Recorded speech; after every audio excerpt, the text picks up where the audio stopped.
almost unbelievable. Two women are planning to sue the city of Portland after they say police illegally assaulted and kept them after a wrongful traffic stop back in August. Tonight, holding our leaders accountable, Joelle Jones is live after speaking with those two women, and this is a story you'll only see right here on Queen 6 tonight. Joelle, what are they telling you about this ordeal?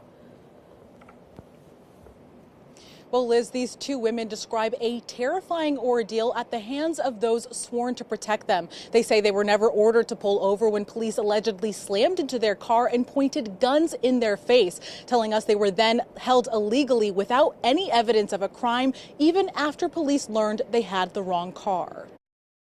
5 to 10 cops running at us with guns, just screaming like, "Get your hands up," you know, and we had no idea what was going on. For the people who are supposed to serve and protect me, I don't feel protected at all. Best friends Hillary Rossio and Colleen McDonald tell us their scenic trip to the gorge ended in chaos, pain, and car damage after they say Portland police wrongfully slammed into their car without warning. The women say as they were heading home August 29th, they were passed by a vehicle driving recklessly on I-84, telling us they thought nothing of it until later when the pair were T-boned by police as they traveled towards Beaverton-Hillsdale Highway. I saw the police officer come from my left side, and so that's when I turned on my blinker to try to pull over into this spot. And then as soon as that happened, we just literally turned 90 degrees immediately. According to a tort claim filed on behalf of the women today, a Portland police SUV without lights and without warning violently struck Colleen's car into a hard spin, wrenching both of their bodies. A second Portland police vehicle came head on. At no point was Colleen ever ordered to pull over or given a chance to comply with an order to do so. They kept screaming, "Keep your hands up," and we were like, okay.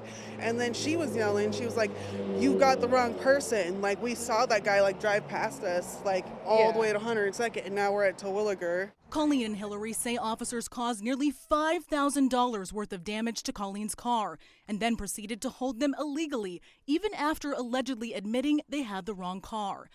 Despite a verbal apology, the two women are now planning to sue the city of Portland and police, citing negligence, assault, and civil rights violations. As the claim states, right before removing Hillary and Colleen from the car, the police realized they had the wrong people. Only then did officers calm down. When asked if the car they were after was similar to Colleen's car, the officer said they weren't sure. How do you not know the make of the model or the license plate of the car? And the guy jumped out of the car, was provoking the police, was able to get back in his car safely and leave, but they somehow got us, mixed in the situation. I'm like shaking still. Months later, Colleen and Haley say they are still dealing with the lasting physical and mental impacts of that night, telling us with this claim they hope to gain some accountability and ensure this doesn't happen to anyone else. They could have pulled us over and seen we weren't the right people, but then they apparently purposely brought us to a remote area over here to do the pit maneuver. Pull the pit maneuver. Yeah. And it's really traumatizing. I mean, just when you're driving at night and you see any cop cars or extra bright lights, now I just pull over. And we did reach out to both the city and police for a response to this claim. PPB redirected us to the city attorney's office, which declined to comment on the pending litigation. But of course, we will continue to follow this and bring you any updates as the story develops. For now, reporting live in downtown Portland, I'm Joelle Jones, Queen 6 News.